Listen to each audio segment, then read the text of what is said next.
orang-orang yang mau mentadabburi Al-Quran, mengamalkan isi Al-Quran, maka kemudian Allah Subhanahu wa Ta'ala memberikan kabar gembira di dalam Al-Quran yang berupa surganya Allah Subhanahu wa Ta'ala.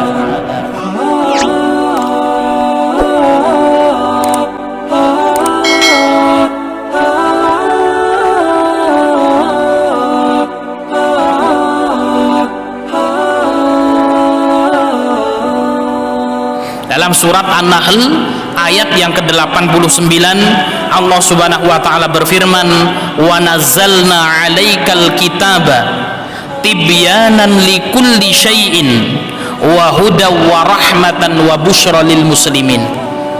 Kata Allah Subhanahu wa Ta'ala, wa nazzalna 'alaikal kitab, wahai Muhammad, sesungguhnya aku telah menurunkan kepada engkau Alkitab, telah menurunkan kepadamu Al-Quran.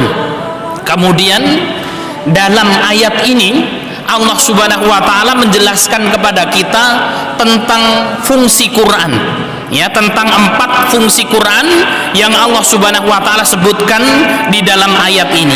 Wa nazzalna 'alaikal kitaba, fungsi Quran yang pertama adalah tibyanan likulli syai'in, bahwasanya Al-Quran itu, kata Allah, tibyanan likulli syai'in, menjelaskan seluruh masalah yang ada, ya.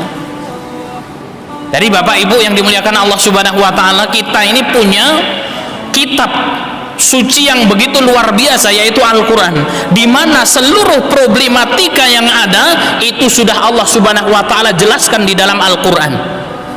Seluruh permasalahan yang ada sudah dijelaskan oleh Allah Subhanahu wa Ta'ala di dalam Al-Quran. Tibyanan likulli syai'in, tibyanan itu adalah penjelas, solusi dari seluruh problematika. Likulli syai'in, syai' di sini kalau kita lihat, ya, kata syai'in di dalam bahasa Arab ini namanya isim nakirah. Dalam ilmu nahwu, syai'in artinya adalah isim nakirah.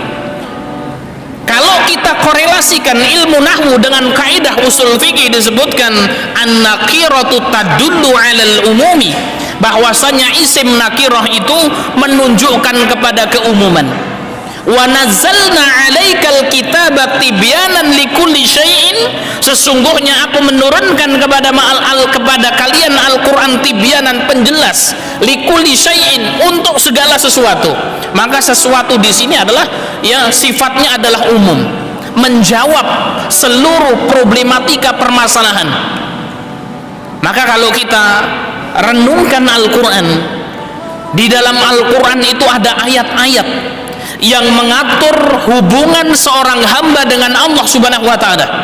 Itu dijelaskan di dalam Al-Quran, kemudian dikeluarkan ayat-ayat tersebut ke dalam sebuah ilmu yang kita kenal dengan fikih ibadah. Jadi fikih ibadah ini adalah ayat-ayat yang menjelaskan tentang hubungan seorang hamba dengan Allah Subhanahu wa Ta'ala. Kemudian Al-Quran juga menjelaskan tentang hubungan seorang hamba dengan hamba yang lainnya. Dikeluarkan ayat-ayatnya, maka kemudian kita mengenal dengan fikih muamalah.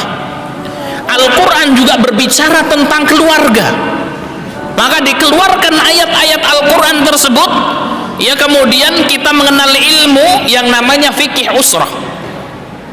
Al-Quran juga berbicara tentang, ya, aturan-aturan dalam bernegara, maka dikeluarkan ayat-ayatnya, maka kemudian kita mengenal suatu ilmu dalam Islam yang namanya fikih, ya, siyasah asyariyah namanya, tentang fikih politik Islam, bagaimana Quran ini mengatur kehidupan bernegara seperti apa.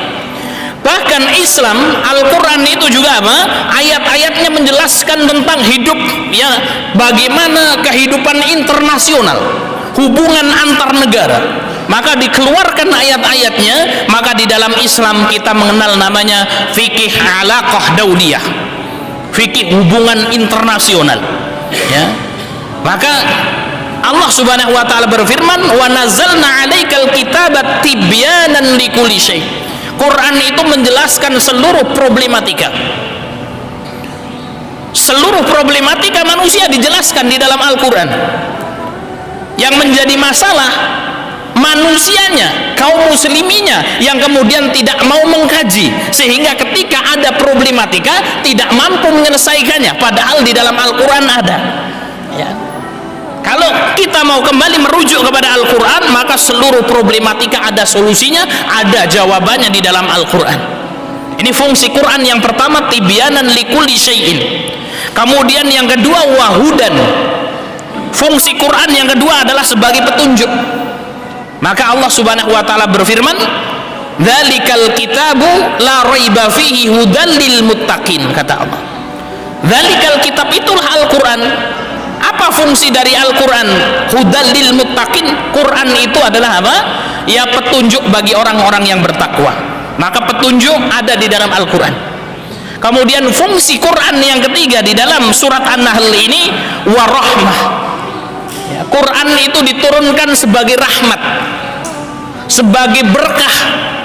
Ketika seorang kembali kepada Al-Quran, maka dia akan mendapatkan rahmat dari Allah Subhanahu wa taala. Kemudian fungsi Quran yang keempat, wa busyra lil muslimin, bahwasanya Al-Quran itu merupakan kabar gembira bagi orang-orang yang beriman.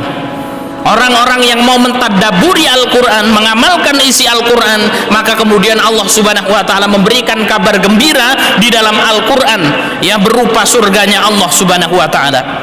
Ikhwanu fiddin rahimakumullah. Ya, jadi kalau kita pingin hidup mulia, ya, maka solusinya adalah kita kembali kepada Al-Quran. Ya, kalau kita pingin hidup baik, maka solusinya adalah kita kembali kepada Al-Quran. Bagaimana kita kembali kepada Al-Quran nanti akan kita bahas. Ya. Dan kalau kita renungkan, Bapak Ibu yang dimuliakan Allah Subhanahu wa taala, segala sesuatu yang berkaitan dengan Al-Quran itu mulia. Segala sesuatu yang berkaitan dengan Quran itu baik. Maka tema kita mulia dengan Quran, hidup mulia dengan Quran. Kenapa? Kalau kita ingin hidup mulia, kembali kepada Al-Quran. Kalau kita ingin mendapatkan kehidupan yang baik, maka kembali kepada Al-Quran. Dan segala sesuatu yang berkaitan dengan Quran itu pasti baik.